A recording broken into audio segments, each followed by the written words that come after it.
contoh lagi kan. Kenapa ada orang kata di sana ada kafir, di sana ada belum Islam? Belum Islam tu masuk mana? Belum Islam dia akan masuk ke mana? Dia kata kafir masuk neraka. Sebab itu jelas dalam Quran. Belum Islam, dia kata belum tentu masuk neraka. Belum Islam masuk mana? Belum Islam tu kafir lah. Kalau sekiranya kita terjemah belum Islam dalam bahasa Arab, maknanya kafir. Kan? Kafir. Tapi kenapa ada istilah yang dicipta, dia kata ini kafir, yang ini belum Islam. Dia kata orang belum Islam ni kan adalah merupakan manusia. Ini kumpulan liberal punya hujah ni. Saya rasa orang Islam nak jawab susah. Dia kata apa? Dalam Al-Quran Allah SWT sebut wa ma kunna mu'azzibina hatta nab'asa rasula. Kami tidak akan mengazab sehingga kami datangkan rasul. Maknanya kami tak akan azab seseorang sampai datang dakwah kepada dia. Sampailah dakwah sampai kepada dia. Jadi dia kata orang bukan Islam sekarang ni dakwah tak sampai kepada dia. Jadi bila tak sampai dakwah kepada dia, macam mana Tuhan nak azab? Dakwah tak sampai. Orang Islam tak sampaikan dakwah dengan betul-betul. Dan kemudian orang Islam pun tunjukkan satu cara hidup yang tak betul. Cara hidup Islam yang tak betul. Jadi orang kafir ni dia kata terkeliru. Jadi oleh kerana itu kita tak boleh gelar mereka kafir. Kita gelar mereka bukan Islam ataupun belum Islam. Jadi belum Islam ni ada hak untuk berhujah untuk tidak dimasukkan dalam neraka. Itu kesimpulan dia. Dia guna ayat tu. Wa ma kunna mu'azzibina hatta nab'asa rasula.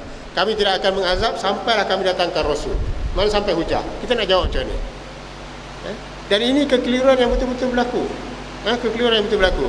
Tapi kalau kita faham betul ayat Al-Quran contoh. Bila kita baca tafsir, sebab tu penting, orang liberal dia rosakkan semua tafsir. Dia tolak.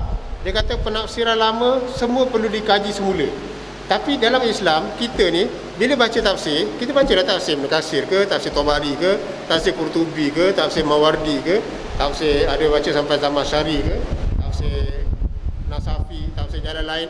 Banyak tafsir-tafsir yang muktabar perlu dirujuk untuk kita faham ayat Al-Quran. Jadi ayat Al-Quran itu wa ma kunna mu'azzibina hatta nab'asa rasula. Kami tidak akan mengazab sehinggalah kami datangkan rasul. Dalam tafsir Ibn Katsir disebut beberapa hadis yang mensyarahkan ayat Al-Quran itu. Di antaranya satu hadis sahih. Ini hadis ni penting. Hadis ni penting. Hadis sahih. Dia kata apa? Wallazi nafsu Muhammadin biyadi. Demi yang jiwaku berada di tangannya. La yasma'u bi ahadun min hadhil ummah. Tidak ada seorang pun daripada kalangan ummah ini yang mendengar tentangku. Yang mendengar tentangku Yahudiyun au Nasrani. Sama ada dia Yahudi ataupun Kristian. Sama ada Yahudi ataupun Kristian, kan?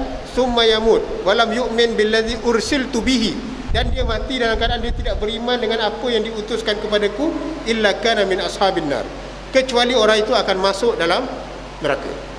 Jadi dalam hadis itu adalah syarah kepada ayat Al-Quran tu. Ayat Al-Quran yang mengatakan bahawa kami tidak mengazab sampai datang Rasul. Disebut dalam hadis yang dimasukkan dengan hujah itu adalah apabila sampai kepadanya berita tentang Islam. Dah cukup. Dan kewajipan dia pula pada masa itu adalah untuk mengkaji. Kalau dia tak mengkaji, siapa salah? Dia salah. Dan dia bertanggungjawab atas kemalasannya tidak mengkaji. Itu tafsir yang sebenar. Kan sebab itu dalam hadis, satu lagi hadis yang datangkan oleh Ibn Katsir, hadis riwayat Imam Ahmad. Dia kata arba'atun yuhtajju bihi yaumal qiyamah. Ada 4 orang yang berhujah pada hari kiamat. 4 orang ni ini selamat daripada neraka. Satu kan dia kata rajulun aqsam.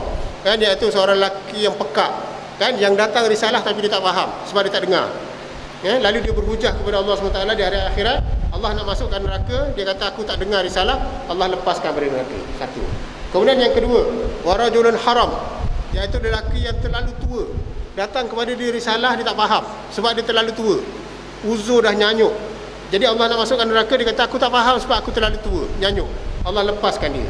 Kemudian yang ketiga, kan disebut dalam hadis tu, kan dia kata warajulun ahmaq, seorang lelaki yang terlalu dungu. Maknanya dia tak boleh proses, tak faham.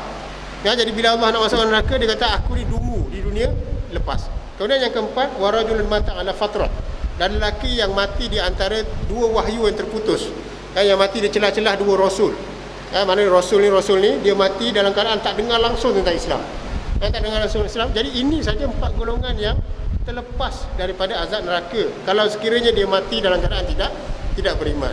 Jadi semua itu penafsir kepada hadis. Kemudian orang timbul soalan. Contoh, katakanlah dia keliru. Kan? Lahir saja dalam masyarakat Hindu. Lahir saja dalam masyarakat Kristian. Kemudian dia dengar Islam, dia dengar-dengar tentang benda-benda yang tidak baik, dan dia mati. Dia mati sebab apa? Sebab dia ikut-ikut masyarakat dia, dia ikut-ikut Kristian. Kalau orang ni mati, orang liberal ni kata tidak adil untuk dia masuk dalam neraka. Sebab apa? Sebab dia jadi bangsa keadaan. Dia lahir saja dekat India contoh, masyarakat situ semua Hindu, dia dengar Islam jauh-jauh, CP-CP, lepas tu dia dengar tentang Islam pun satu benda yang tidak baik. Jadi golongan liberal kata apa? Yang ini kalau mati tak tentu masuk neraka sebab tidak adil. Dia nak sebenarnya golongan liberal nak kata semua agama tu betul, itu saja. Jadi dia berhujah dengan hujah tu. Sedangkan kalau sekiranya kita baca Al-Quran, Quran jelas cerita tentang orang ni. Kan? Ada dialog dalam Al-Quran yang berlaku di antara orang yang mati dalam keadaan kufur sebab ikut-ikut dengan orang yang ikut, dengan orang yang mereka ikut. Istabarra allazina tubi'u minal ladzina taba'u wa ra'awul azab wa taqatta'at bihimul asbab. Ketika mana orang-orang yang diikut,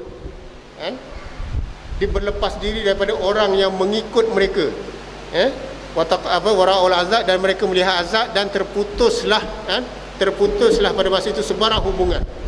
Kemudian dia kata apa ni? Orang yang mengikut tu dia kata apa? Wa qala allazina taba'u, berkatalah orang yang kufur secara ikut-ikut. Orang yang mati jadi kufur sebab ikut-ikut. Wa qala allazina taba'u law anna lana karratan, kalaulah sekiranya kami mempunyai peluang untuk balik semula kat dunia, pada tabarra'a minhum kama tabarra'u minna, lalu kita tak payah ikut mereka sebagaimana mereka berlepas diri daripada kita pada hari ini. Kan kadzalika yurihimullahu a'malahum hasarat alaihim wa ma hum bikharijin minan nar. Demikianlah Allah menunjukkan kepada mereka amal-amal mereka, dan wa ma hum bikharijin minan nar, mereka sekali-kali tidak akan keluar daripada neraka.